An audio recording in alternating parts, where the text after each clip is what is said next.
Well, back again. I bet you thought we wouldn't hit the schedule this time, but no, we're here. We're in it. It's Trent. I am here for another episode of Salad. I'm joined by Zach and Cole. I almost said Trent and Cole. That'd be Yeah. weird. Hey there. Um, I have a question for both of you. How do you eat salad out of a fishbowl? It's usually very soggy, I imagine. You really got to make a smart choice on the dressing. That's true. Do you add the water before or after the salad? Are we talking like a cereal situation here? Ooh. um, yeah. I don't know. Do tomatoes float? That's We're going to find out, I suppose. And the reason we are is very grateful and thankful to Fishbowl. Shout out to them. We've talked about them before. We've read a couple of their posts before. They're essentially almost like a Reddit for businesses, And they have different threads or bowls, as they call them, for your business, your industry, different topics inside of it. And we recently got the surprise of being tagged on Twitter and Instagram, which if you're not following us on Twitter and Instagram, it's at salad_podcast. Check us out. But they tagged us as one of their 8 top community voted advertising podcasts in the industry, which is pretty cool. I mean, glad to see the fans came through for us. So if you're listening, you voted, thank you, or commented, thank you. We're up there with Ad Age, Aaron Starkman's It's Only Fucking Advertising podcast. We've got Rob Schwartz of Shy at Days podcast, and it's pretty sweet. So it was kind of a cool thing to see. So thank you guys. We're I was gonna say, did they listen to us? I mean, to put us in that company? yeah, exactly. It may have been a mistake, but we're gonna run with it. Oh, we're definitely running with it. Take this thing all the way to the top. I think it is our first ranking, technically. So, other than obviously our parents' rankings of their favorite podcasts, which will always be number one. I think this might be the only podcast my parents have ever listened to. So same. Yeah, I'm right there with you guys. If they've listened to it, I know they've said things about it. So if they've listened, I'm sure they've at least hit play and listened to the little sample. Yeah, I was told my parents were listening to it in the car. They're driving my niece, who I think is just turned 3. They're like, oh, let's drive while we got her in the car. We can listen to Trent. She'll get to hear his voice because he's not here. Apparently, it was one of the episodes where I opened up with just a straight up F-bomb or something. Nice. I was perfect. Even from afar, I'm training my niece well. Yeah. Tell them to look for that explicit tag. We'll do it. We'll do a kids episode or something. Well, funny that you say that, because this leads to my next thing. YouTube. We are now on YouTube. Check us out. I wish I could give you a link, but just full transparency, because the YouTube channel is new, we need to hit 100 subs before we can have a custom link. So go spam it. I'll have a link in the description of what you're listening to right now, or you can search Salad, the advertising podcast. Right now, there's no video on there. We are working on getting video up there. So if you want to see our lovely faces, we will do that. And at 100 subs, we will do a face reveal of Zach, because I'm realizing that you guys have yet to see what he looks like. We have no photos of him. That's scary. So it'll be good. It'll be exciting. If you want to see that, check that link out. Give us a sub. And yeah. All right, let's get into it. We're going to be talking about Apple's latest Underdogs long form video. I don't even know what to call it. It's a film. It's an ad. It's a comedy routine. It's scarily real all at once. But it's fantastic. If you haven't seen the first one, it was a group of characters in a workplace setting. It kind of felt like part office space, part Parks and Rec, part any kind of office sitcom movie that you could see that's a comedy, where there's just a host of likable characters that are all scrambling to meet a deadline, and they're using Apple products to help them get there. And it's kind of these are the people that are having to deal with the crazy boss at work and the crazy deadlines. So they released a new one about a year later in the work from home setting. And it's kind of cool because there's occasionally a couple scenes where you're seeing actual camera pans in the house, but for the most part, it's all filmed from the perspective of a FaceTime camera. And they do a good job of showing off the product. You get to see them using it in a bunch of different ways, But meanwhile, you've got kids running around in the background of one guy. One guy stands up to yell at his kids, and he has only boxers on. It's like, whoa. There's another guy who's just like falling asleep on the FaceTime chat, trying to figure out this idea. And they're working to build a box essentially. And they find out that it was supposed to be due on Monday, and they had a whole week, but now it got moved up to Friday, and their budget got halved. And you're like, how are they going to figure it out? Meanwhile, their boss is like yelling at them, and then they're having to deal with this really douchey guy from finance. This is pretty funny and pretty like relatable, I think, to a lot of people as they're working from home and the madness that it can be. But I found it really endearing and a good use of product. And if we want to talk about building a brand and creating content that your consumers can relate to, can find enjoyment from, and then also fit in product benefits, I think they did a really good job of doing it. So I believe it was Apple's in-house creative team, done in part with production from Smuggler. I think Mark Malloy was involved. Zach, I want to pass it over to you, hear your thoughts, and let's get into this, you two. This is one of those spots. Let me see. Hold on. I want to flip over to see how long it was. It looks like it was a few minutes long. It was almost 7 minutes. It was like minutes. almost 7 minutes, right? Yeah. Like a short film practically. Yeah, it's a short film practically, and it's one of those pieces that you watch and it goes out, you're done with it and you're like, this ended already? Like, I just watched this for 7 minutes, it flows so well, and it's just such a nice piece of storytelling in that sense that has you just get so roped into it because of the drama, and it's got tension. They're trying to meet this deadline, so you're excited and you're like, are they going to get there? And it has everything that you would want from just a short little film in that sense, where the entire thing is just a really nice, entertaining, fun, relatable piece of content to watch that is so relevant right now. And also, like you said, Trent, does such a good job of showcasing how Apple products help you get through that. You know what I mean? Which is the point of this. And that's the same thing they did with the last Underdog spot is the people are pitted up against a seemingly impossible deadline, seemingly impossible task, and Apple helps them do it. And sorry, spoiler alert, they do it. They finish.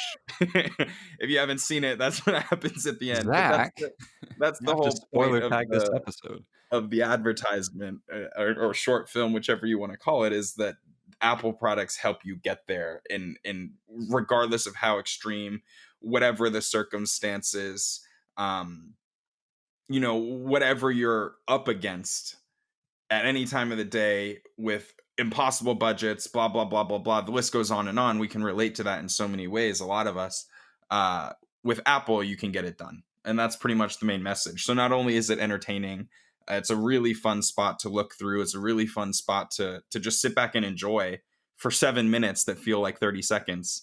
And also does a really great job of demonstrating how useful their products are. Totally. Yeah, I mean, I completely agree. What are you thinking, Cole? Yeah, I think this is one of the first ads, definitely first long form ads to really capture kind of the feeling of working from home, because I think that what I really like about it is the way that it portrays time passing. Yeah. I feel like one of the weirdest things about quarantine and about us locking down is that time simultaneously will move so slow and so fast at the same time, where it's a day can feel like forever, but at the same time, oh, it's already Thursday. I feel like that still is happening to me a lot. And it really shows you, one of my favorite quotes, I think, was quarantine really shows you how same every day is. And I think that's really kind of true. But at the same time, we have, maybe a shorter deadline. We have more work. We have, all the added challenges of working from home, added on to, our deadlines and whatnot. And I think that there's been a lot of much needed attention on, the frontline workers and the people that are really out there, really risking their lives during the pandemic as well. But I think that this Apple ad is kind of summarized in a good way, kind of the other half of, people that have now transitioned to working from home. This is kind of what our lives are like. And I think I can definitely relate to it. in some pretty powerful ways as well. So Yeah, and it's you a touched on the. solid. Oh, go ahead. Oh no, it's solid. 8.5 out of 10. Solid. No, Would watch again. yeah, exactly. I see we're changing the ranking on salad here. We were salad leaves, so now we're numbers, but I like it. Um, the you talked about the passage of time, which reminded me they had a really cool creative mechanic for that. That just again continue to make everything feel integrated into the product world of Apple. End of the day, going to the next one, it would keep going black screen with the new day popping up at the bottom of the screen in the form of the calendar app on your phone. So you see the little rounded square pop up. It's the familiar Apple calendar and it's got the new date on it. And it was kind of a cool thing. And it did a good job of keeping pace with the film too, because you have like the slow moments where they're like, oh, what are we going to do? They're tired out. You know, it's kind of montages between all of them trying to like go to bed or put shoes on, stuff like that. And then you have like the quick cuts of them like trying to talk and figure out and brainstorm. And then having the consistent black screen pause, calendar pop up, transition to the next day. Did a good job of keeping the pace of the film, I felt like too. And it was kind of a cool little way to include the product in there. Definitely. And I think that's what made it so easy to watch, in the way that it just kind of like flowed, and this, and like what you were saying, Zach, and how it just kind of like happened in front of you, you know? Yeah, it didn't Yeah, feel you like didn't a feel like 7-minute film. you didn't feel like you were getting preached to. You know, it didn't feel like it was trying to tell you anything. And Apple's been doing this in a lot of their spots recently, in a lot of their campaigns. You know, when they're just showcasing the product benefit, they do such a good job of showcasing the benefit of all their products, and as a result, it never feels like it's trying to tell you go buy this, or you know, you want this because XYZ. It just shows you how useful it can be, leading with a storyline in which it can be extremely useful, you know. And so that always just it makes it so much easier. It's so disarming because you don't necessarily think of it as an ad. It makes it so much easier to get into the story and the characters, because that's the focus. The product isn't the focus. The product just falls naturally into their timeline, into their everyday life. But you're really watching the story. You're really watching the story of this team unfold, and you're relating to that. And the Apple products just happen to be the thing that helped them reach their goal. And so by staging it that way, it just completely, it feels so much different from other ads, or just an ad in general in a lot of senses, because the product isn't quite as in your face. Apple has the luxury of doing that because they're so well known, and because, you know, they have so many products that can fit into this ecosystem. Like, that's not a luxury every brand or every product has. Apple is very fortunate that they're able to do that. Yeah. And it's interesting too. I mean, just comparing it with other tech, like almost lifestyle brands in a way right now during quarantine, is I'm thinking like Windows Teams, right? The way they advertise their Teams product. Because in a way, this is like obviously it's advertising the products, but in a weird way too, it is showing like that Apple has the software to promote work from home as well. You know, you've got people doing voice memos through the texting app. You've got people doing FaceTime on their computers. And it's kind of interesting. Like I compare with like the Microsoft Teams ads that have been going around since the start of quarantine, where it's just four people in the webcam boxes screen recording what it looks like on Teams. And you know, they're talking about how they've used it, but to be able to do an actual shoot, and granted, at the start of COVID, you know, that's probably all Microsoft could have done because of, you know, there not being allowed to be any productions. But you know, I think they've done a good job here of taking what could have been a very boring, like, hey, let's just show product, to your point, and being able to make it live action, which is a lot of work right now. Hats off to them, because like having been in some of the meetings where we talk about what it requires, it's like it's a lot of liability for the client. There's a lot of liability for the agency. It's a lot of work to figure it out. The production timelines take a lot longer than usual. So it was probably a little bit of like some work from home hell for all the people setting it up too, but it pulled off nicely. And I think it's just cool to show like you don't need to do just like a tutorial in the sense of a tutorial. Like you can get people are smart enough to understand the benefit of products if you show it to them in an interesting, entertaining way that isn't very overt. And one, it helps that it's Apple, to your point, Zach, but two, I think it just shows that if you can create a good narrative, people will be able to follow it, which is kind of cool. It's almost like brand storytelling. Oh, what's that? Interesting. I only operate through programmatic social and digital ads, Cole, because that brings the most from my Don't bottom forget line. addressable TV. That's not a bad one to throw in there. TV, I've heard it's pretty bad because you can't track anything. I'm just, sorry, reverting back to some past clients. Yeah, it's a good run, and I think not everyone has felt this way, which is something I want to kind of transition to and ask both of you about. I saw this on LinkedIn. I don't want to at anyone or say who, because I think it's just important to talk about it. But there was a strategy person at a pretty major global agency that penned a Medium article about this ad. And I'm just curious for both of your thoughts on it. I'm going to read just a couple call out points. She starts off by saying, when I first saw this, I thought a group of comedians got together to create a dark, poignant commentary on the awful state of working from home.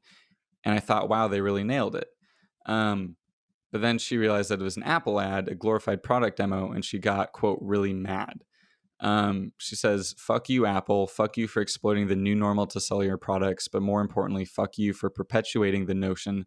This is going to be the explicit tag, by the way. Fuck you for perpetuating the notion that the stress, anxiety, and inability to balance work with life that so many of us are experiencing during quarantine is just normal.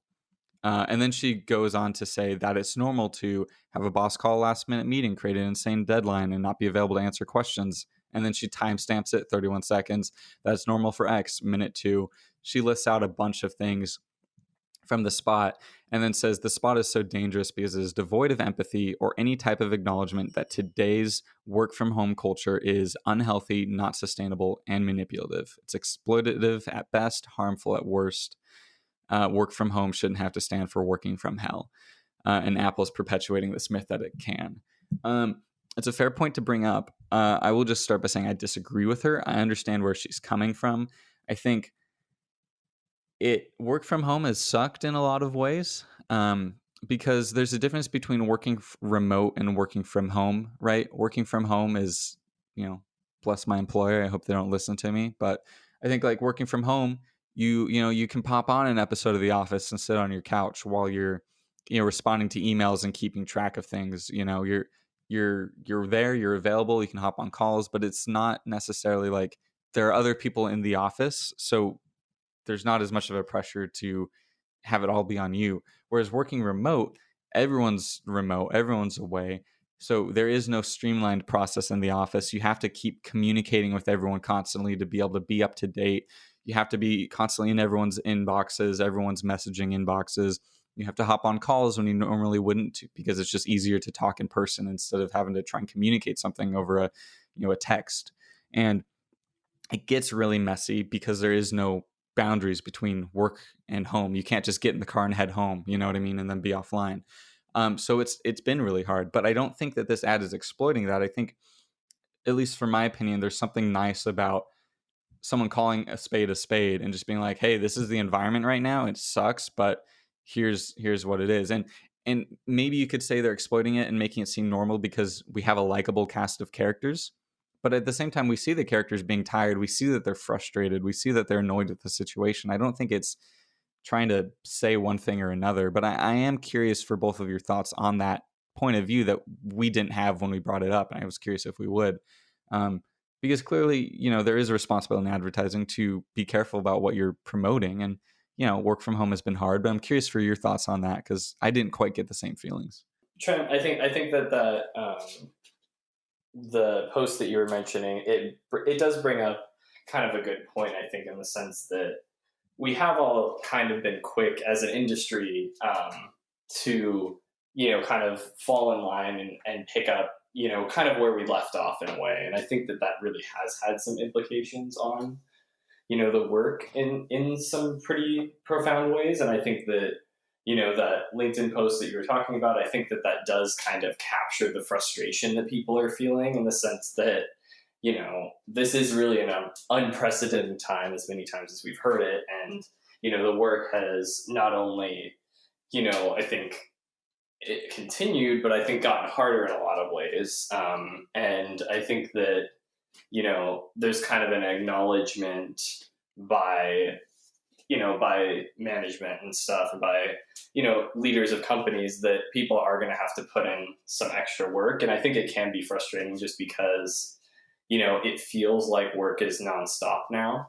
I think that that's probably the biggest issue, at least for the biggest thing that I've had to deal with, I think, is just realizing too that, you can be hit up, at times that you're not usually used to at work, you might not be there, or, that things can kind of pop up, I think, a lot more easily.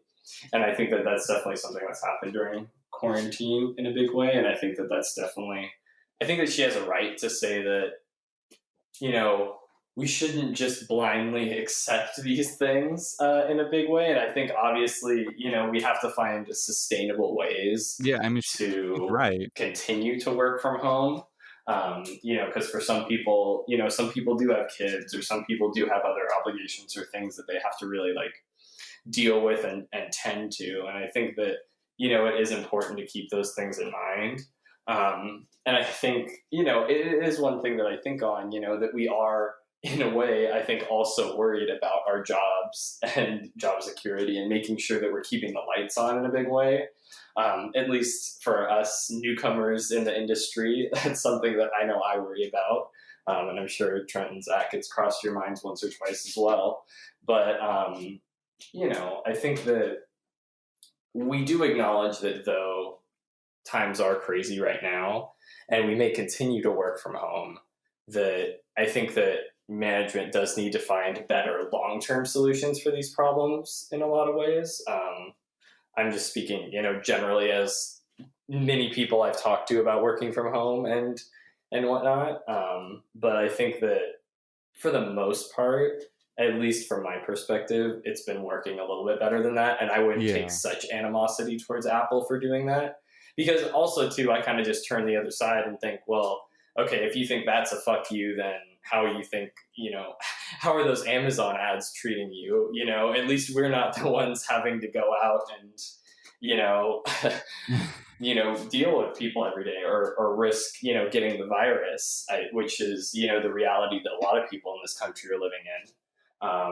So I don't know, Yeah. but It's the catch a little 22, or bit. the conflict of work from home. Like you feel so grateful to have a job that allows you to stay home. I mean, you kind of alluded to it too. I don't want this to be a hot take, but it might come across that way. But like you alluded to it earlier when you said, like, obviously the people who deserve attention right now, well, there are two groups that deserve attention right now.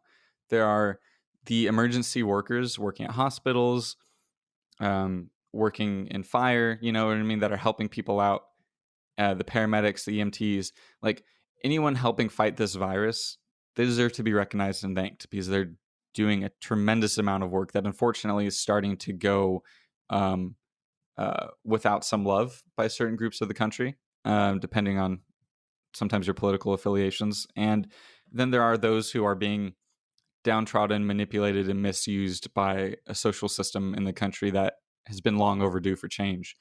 And both of those deserve a tremendous amount of attention and respect and appreciation, not just now, but forever. But there is this issue of those. I'm taking those off the table. Those are way up here. You can't see me. My hand's way up in the air. There are also the work from home situation where we are incredibly thankful. People are incredibly thankful to have a job, to be able to work from home, to stay safe. But it's a battle in of itself, because there is, like you mentioned, Cole, and like this other person mentioned, there is a lot of blurring of boundary lines. I'm curious from both of you, when oh, hold on, there's a ambulance. I live across from a hospital, coincidentally. There is a balance here that we have to strike, and like I'm curious, like when are both of you going back to your offices, do you think? Cole, you start. So yeah, so I will. My office actually is a little bit in limbo currently. our new lease will begin in October. So the earliest I'll be back in the office is October. But I mean, the way things are looking now, it's hard to say, where we'll be at that time. So I mean, who knows? But I think I'm sure that there's plans, to not even return until next year, if needed. Because admittedly, too, my agency especially, I mean, we we don't really have to be in the office. So, but anyway, Yeah, as you're saying, that's kind of the point I'm getting at. Like, I don't think I'm back until next year either. And Zach, I know it's a little bit different in Arizona right now. Curious if you're back sooner than that, but um, I, Um, yeah, go ahead. I don't think so. I mean, we don't have any real date Plans, in right? mind at Yeah, all. And they did. Yeah, I don't see it happening before next year, quite honestly. And when it does, like, we've been in a state of, like, I don't know if we're even I don't know if anyone's going to be required to go back. Like, I don't know if everyone's going to have to go back when we do go back. Like, they've been having that sort of discussion because our agencies in we got to start thinking about it. I think our lease expires next year, and mm, like, but they have to, like, recommit if we're going to stay in the building we're in now this year, like yeah, this fall. And so they've already been like, I know our management team has been trying to tour some other places that are, like, smaller, because I don't know if we're ever going to go back to having everyone in the office. So yeah, there's no date in mind for us either. At yeah. this point. We don't have a specific date where we're coming back, if there's ever going to be one. Yeah, exactly, right? So, like, for me too, like, we just got put back indefinitely too on work from home, like, after observing how things are getting worse. So, wear a mask, please. It does help. Um, please wear a and mask. yeah, because I don't want to deal with this much longer. But the that's the point, and I think that's the problem here. Is we we don't know when work from home is going to end. And I think that's part of what makes it work from hell. Because originally I thought it was going to be 2 weeks. I'm going to be honest. I didn't think this virus was going to be a big deal. I socially distanced. I stayed safe at the beginning, but I thought it would calm down.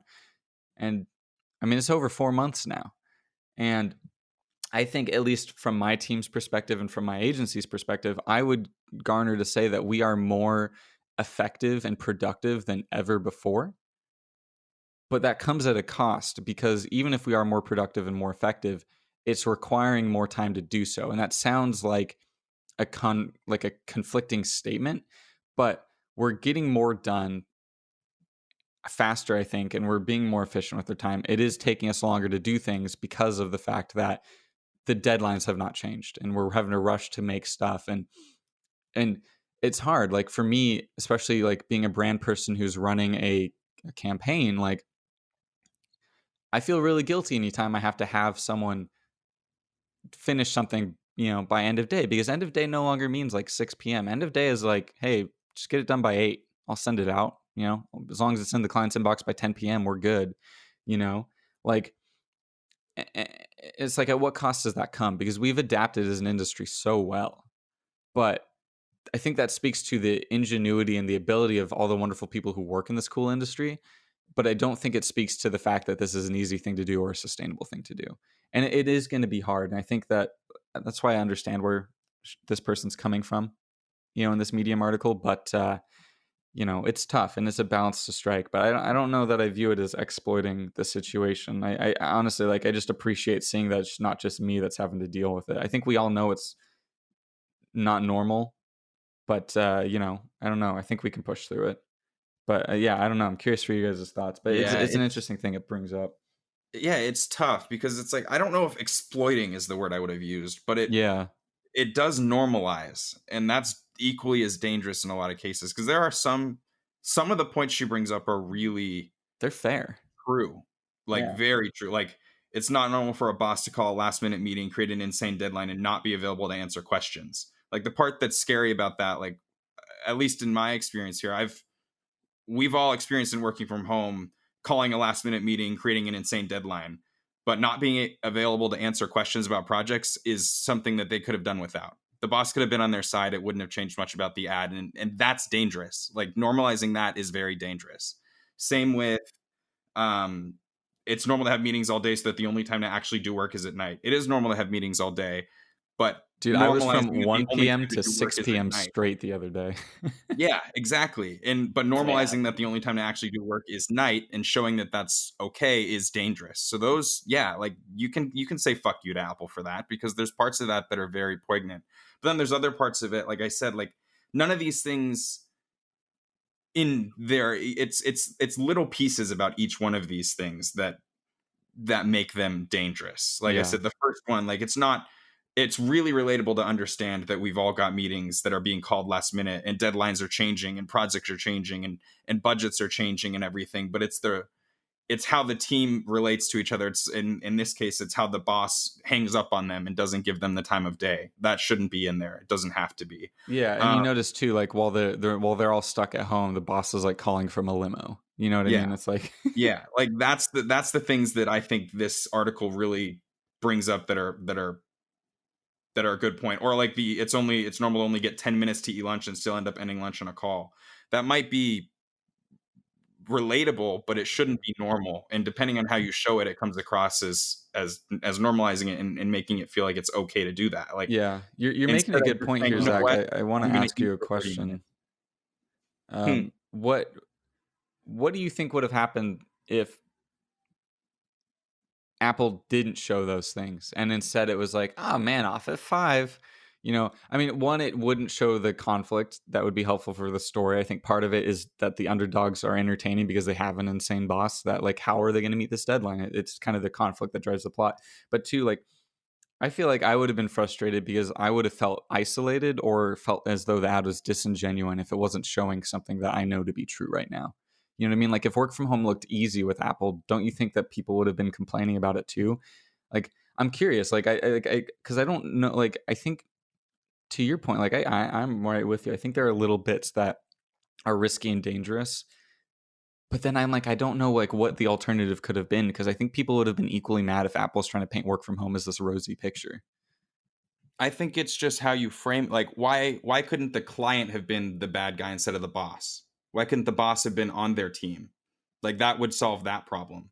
Why, when they're eating lunch, couldn't someone step off the call because they want to eat lunch for 30 minutes, and we watch the rest of the team struggle without them, but they're willing to struggle without them, and they gave the other person time to eat lunch and they pop back on in an hour. Hmm. It's forcing you to see you only get 10 minutes to eat lunch, and you have to only take those 10 minutes and get back into it without anyone acknowledging that you can take a break. It's forcing to see your boss not look out for your team. It's those things that it Yeah. wouldn't change the spot at all if you saw the boss in with them, and we just got a call from the client, and the client's the bad guy. That doesn't change any of the tension in the ad. If the person pops off, we lost Jim for the next hour because he's got to take his kid to daycare, or probably not daycare in this time, but whatever. His kid isn't feeling well. He's going to the doctor. We don't have Jim. How are we going to do it with 4 people? But the 4 people that are there are willing to do it, and the person that wasn't willing to do it was able to not. Whereas this doesn't acknowledge that. This just shows that everyone has to be there all the time, regardless of what's happening. That's That's fair. what's dangerous about it. Yeah, no, I Fair completely point, agree. I definitely. want to ask the question to both of you. Now that we've talked about this, does it change how you feel about the spot from when we first talked about it? Or do you still like the spot at the same level, think it's the same level of craft and quality, but it just has those kind of, you know, those addendums to it, those clarifying notes? For me, it didn't change anything, but Agreed. Yeah. it I didn't get what she got from it when I first watched it either. Like that hasn't been my experience per se, and I didn't take that as something that I have to be doing. Like I didn't get that, but if some people did, I can see why she would say what she did. Yeah. Yeah. I mean, that's the thing. It just Apple's adds that level of nuance to it. What were we saying, Cole? I was gonna say Apple's chaining us to our corporate overlords. No, no, I mean, I think it does give you something to think about, and I think that you're right, Zach, in the point that normalizing all of these things, like, and honestly, to your point, it's like those small changes to make it a more supportive and like collaborative environment would have been kind of nice, I think. But at the same time, I almost feel like it's half of it's a question of like, okay, well, maybe they just made it this way to make the ad more like funny and dramatic, Mm-hmm. but but it's kind of hard to say, where that stops and begins, Yeah, because at the I same think it time, you just still have to tell a speaks to the story of people working from home. yeah, right. It just speaks to the trickiness of right now being an office worker, like especially in the creative industry, because I think about like I mean, like a lot of my friends, my dad, like everyone's in the same situation, and it's just kind of wild. Like it's incredibly impressive that we've gotten to this point where we can do it, but it's it's not sustainable long term. And I think the hope is that I think everyone wants to have some flexibility to continue to work remote, but it's it just it can't be done in the same way, So it'll be interesting to see. But I still think it's a great ad. It gave an extra level of nuance, which I think is what's great about the internet. So many people can have so many different opinions, and it helps you expand your own. It's But important I think too that's that all we we have for do we this. do consider it too, Yeah, I either mean, way. So exactly. this messaging, because Yeah. our world is changing in some pretty drastic ways, and it's up to us to figure out how we want that to look. Mm-hmm. Yeah, exactly. Um, so yeah, I don't know. I think that's all we got for this episode, though. I hope you enjoyed. I'm gonna follow up again and just say follow us on YouTube, please. Subscribe to us on YouTube, rather. We will be posting the same content here, as well as looking at posting additional content there, and eventually you'll see our faces. Which, if you're like us, you're not driving and listening to podcasts right now, you can still put it up on YouTube while you're working on your other screen, and we'll be with you throughout the day. So we'll get through work from home together. We also have a link in the description of episodes now where you can support us, similar to a Patreon. You can pledge a monthly payment from $1, $5, $10, whatever you feel like. If you are so interested and inclined, it just helps us keep going and keep pushing this thing forward, getting the stuff to get like a webcam so we can have a better face cam audio or visual for you, stuff like that. And that's all we got. So we'll be back here again in about 2 weeks or so with another deep dive and or bite-sized take, depending on the content. And I look forward to seeing you then. Thanks again for listening. Peace. Have an fantastic week, ladies and gentlemen.